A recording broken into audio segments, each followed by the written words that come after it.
Assalamu alaikum warahmatullahi ƴan uwa, ina muku fatan alkhairi kamar da kuka sani. Sunana Sirrin keke. A ƴan uwa, darasin mu na yau shine zauna mana waɗansu hanyoyi masu matuƙar amfani guda biyu. Duka waɗannan hanyoyi ba tare da mun ɗauko ɗan sa application ba, zan nuna muku yanda aka amfani da su. Na farko zan nuna muku yanda za a gane idan an turo ma da link ko da ce ta normal WhatsApp ne, za a gane wannan link ne yana da virus ko bai da virus. Za ga wani lokacin idan ƴan Yahoo suna buƙatar su ɗauki bayananka ko kuma su ma sata a account ɗinka, za su iya turo ma da link ta cikin WhatsApp ko kuma su turo ma da link ta normal message haka. To bayan ka taba za ka sun yi tracking ɗinka ko sun yi hacking ɗinka. To zan nuna muku hanyar da aka iya gane da an turo ma da link, za ka kwafi wannan link ɗin. Bayan nan za ka shiga wani website, kana first ɗin shi wani website ɗin zai faɗa ma link ɗin yana da kyau ko kuma ba shi da kyau. Hanya ta biyu kuma shine zan nuna muku yadda aka iya downloading ɗin dukkan wani bidiyo abin da ya danganci YouTube ko kuma Instagram ko Facebook ko kuma TikTok haka. Za ga idan mutum yana so ya downloading ɗin bidiyo daga YouTube sai ya sha wahala da ko na application. Bayan nan kuma waɗansu ma ba su san da su downloading ɗin dukkan wani bidiyo da yake a YouTube ba. Sannan muku dukkan waɗannan abubuwa ba tare da ka ɗauko application ba. Shi wannan da aka yi downloading ɗin videos ɗin za ka amfani da shi ba tare da ka ɗauko application ba, sannan kuma ba tare da ka sha wahala ba. Cikin mintuna ƙalilan za ka je ka yi downloading ɗin shi dukkan nau'in bidiyon da aka yi downloading daga YouTube. Wannan hanya suna da matuƙar amfani, ya kamata a ce kun san aikin su sannan kuma kun yi amfani da su. Bayan nan kun tura dukkan abokanan ku da suke. Saboda haka ku biyo bidiyon tun daga farko a ƙarshe.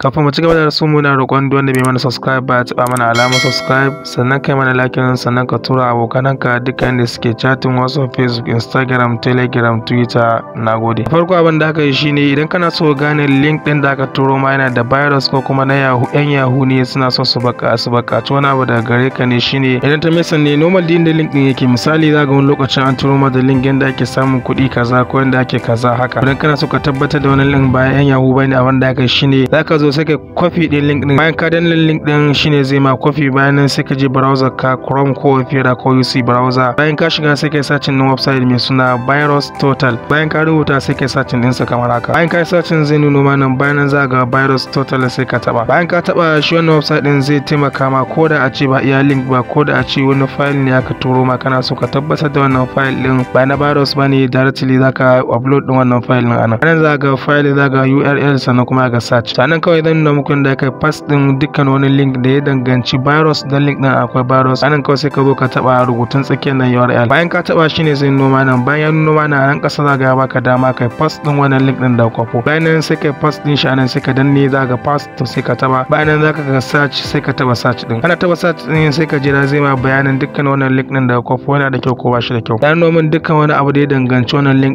din clean. To anan idan misali bai noma clean ba, zai iya faɗa ma virus ne ko kuma malfire ko spy haka. To da zarar kaga bai nuno ma kilin ba, ya nuno ma waɗansu abubuwa da ya danganci irin wannan. In dai ma misali abin yana da virus za ga ya nuno ma ja, to anan shine zai tabbatar ma kan cewa link din ba shi da kyau. Sannan zaka iya ganin summary din sa anan, dukkan wani abu da ya danganci link din zaka iya gani, zaka detail sannan kuma zaka ga link din anan. To wannan hanya ta baka dama ka gane dukkan wani link din da aka turo ma yana da virus ko kuma ana so a tracking ɗinka ne kuma abin da ya danganci irin wannan. Hanya ta biyu, idan kana so kai download din bidiyo daga YouTube zuwa wayarka ko kuma daga Instagram ko daga TikTok ko daga wani website da ya danganci irin wannan, abin da aka yi normal directly sai ka shiga cikin YouTube ɗinka. Bayan ka shiga cikin YouTube ɗin sai ka nemo bidiyon da yake so kai downloading. Bayan ka nemo bidiyon da yake so kai downloading sai ka copy din link din wannan bidiyon. Ina so kai downloading dukkan wani bidiyo da na faɗa muku daga YouTube ko Instagram ko TikTok, abin da aka yi bayan ka bude bidiyon za ka je ka kwafo link din bidiyon.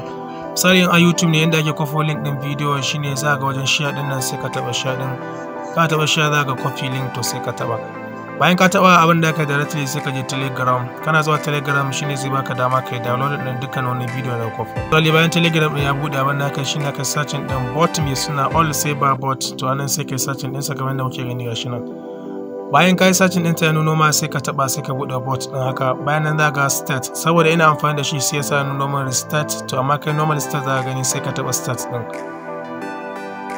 Bayan ka taba zai tambaye ka da wani hali kake so ka amfani da wannan bot din, to sai ka zaba ka taba English. Ka taba English shine zai noma nan. To anan sai kai first din link din da kwafo, wanda kwafo daga link din da kwafo daga YouTube din ko daga Instagram din ko daga TikTok din ko daga Facebook din. To anan sai kai first din shi. Ka bayan kai first din shi sai kai sending din sa.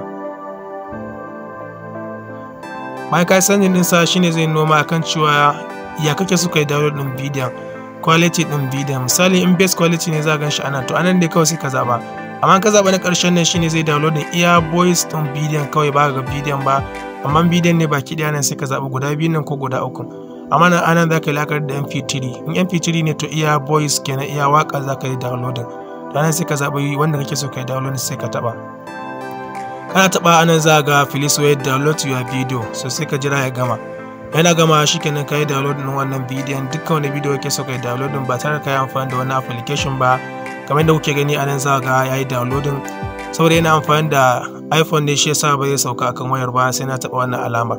To kai directly kawai zai baka dama ka sauke shi a wayarka. In bayan nuna alama sai ka taba, kana taba shine zai download din bidiyon zuwa wayarka. Wannan hanya ce ta baka dama kai download din kowane kalar bidiyo daga YouTube ko daga Instagram zuwa wayarka, ko daga yanda ka gane link din kowane kala abu. Sannan kuma a Telegram din muna da channel mai suna Techtube, directly anan zaka iya search din Techtube. Ana rubuta zaka ganta anan, bayan nan zaka ga dukkan abubuwan da muke koya a cikin wannan channel din, zaka iya subscribe din ta a cikin Telegram.